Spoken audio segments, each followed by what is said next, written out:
we are attempting to set a Guinness World Records title for the largest Sonimod chain field. Using over 20,000 dominoes, this massive field will measure 27 feet wide by 15 feet long. And with only 3 days to build before thousands of people join us to witness this hopefully record-breaking topple, let's just say the pressure was on.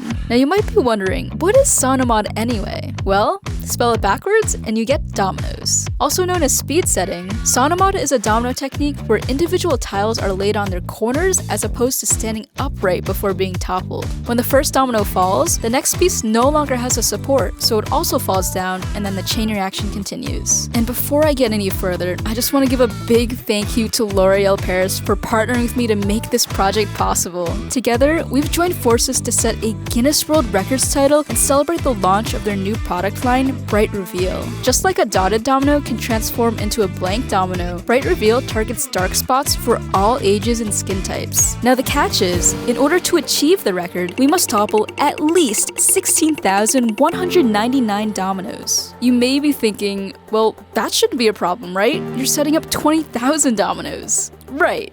But when it comes to toppling dominoes, you never really know what will happen when you set off the first piece. Although you could do plenty of tests ahead of time to make sure that things work, there is no absolute certainty that a domino project will fall exactly as planned. It just takes one misplaced domino to stop the chain halfway through. 1 millimeter can make all the difference in whether 20,000 dominoes topple or 200. I'm just hoping we can build it accurately enough that we can officially break this world record. I designed the plan by tracing over the L'Oreal Paris logo on a grid that matched the size of the field. The more dominoes you use, the more accurate the design becomes, so I made the logo as large as I could with a small border of white around it. After the design was made, I printed out paper copies of the field plan as well as the protocol, which gives exact directions on how to build it with the right amount of colors at a certain order. Based on the plan, the total domino count came to 20,007 dominoes. To build a Sonimod field this large in just 3 days, I was going to need some help, so I brought on my friends Nathan, Marco, and Wasilia to join the building team. We started by building a long Sonimod line across the middle of the floor, then measured the distance to the wall on either end to ensure that the field was centered. Then, we used our wall templates to build the first row of horizontal dominoes and the field starter to trigger each line. To make sure each line would topple properly, we placed the first 2 dominoes by hand closer to the edge. This way, the dominoes have an easier time falling, because if they overlap too much, there's a chance it won't topple. The idea was to start building in the middle row and work our way outward so that multiple people could be working on either side at the same time. This meant that some would need to read the plan from left to right but upside down, while others would read it from right to left but right side up. It was a little bit unusual, but we got the hang of it and were able to maximize our building efficiency. To help with the setup, I made a custom Sonimod template using Lego bricks. It just works out that these are the perfect size for Sonimod lines. This template will evenly space each domino in a straight line to ensure that all the dominoes will align. Just place the dominoes in the slots, move the template in, then slowly take it out, and you have a perfect Sonimod line. I also added a longer piece on the edges of the template, so we have a guide to maintain the same distance between rows. One challenge we ran into was the way we moved the templates. We noticed that the template can only be moved in the direction toward the starting line. If you move it away from the line, the dominoes slide out, so you must be really careful that you leave enough space to move the template in the proper direction. Sometimes we would accidentally move the template too far, causing the lines to bend slightly. Luckily, Marco had a great idea to make a table showing the exact distance that each row should be from the wall to make sure the lines are all straight and parallel. That way, we can measure if a row is bending in or out too far and can slowly taper the next few lines to readjust.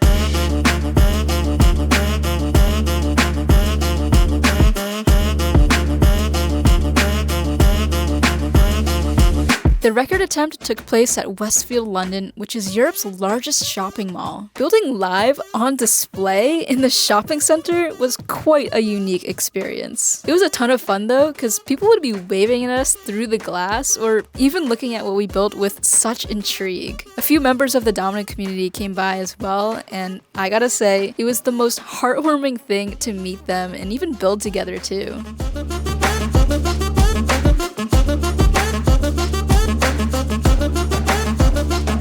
One thing we did to make building easier was count and prepare the rows ahead of time before putting them in the templates. By stacking the rows beforehand, you can visually see the image, so it's much easier to correct errors if we accidentally miscount. One person stacked the dominoes by color, while another read the protocol and gathered the proper quantities of dominoes in the right order. It was a great system and definitely sped up the building process quite a lot.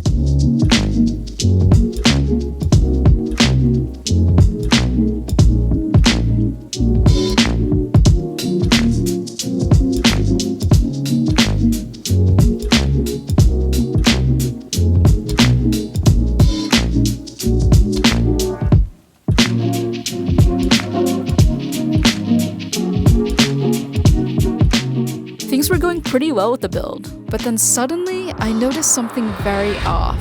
I noticed the domino was overlapping way too much on the one next to it. If left like this, the chain would almost certainly stop, so I carefully went in and adjusted the position of the domino. It really made me wonder though, where else could we have made an error like this? Are there more incorrectly placed dominoes that have just gone unnoticed? Honestly, it was really hard to tell and, frankly, impossible to fix if it was in the middle of the field.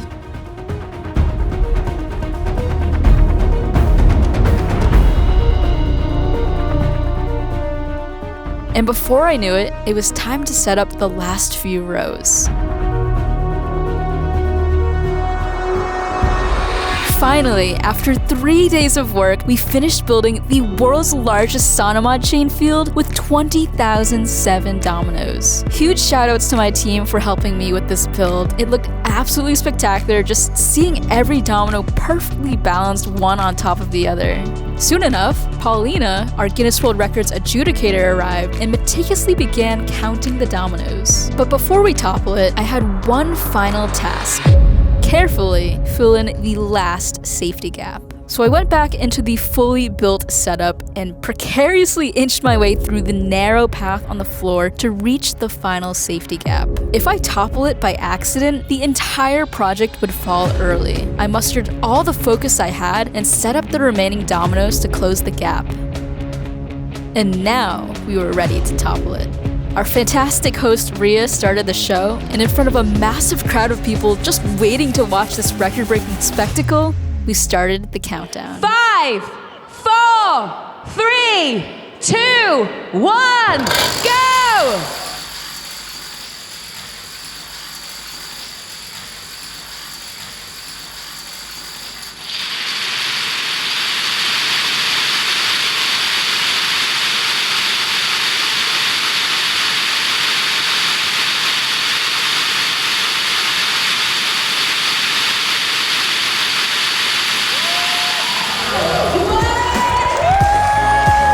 Today you have achieved 19,929, which is a new Guinness World Records title.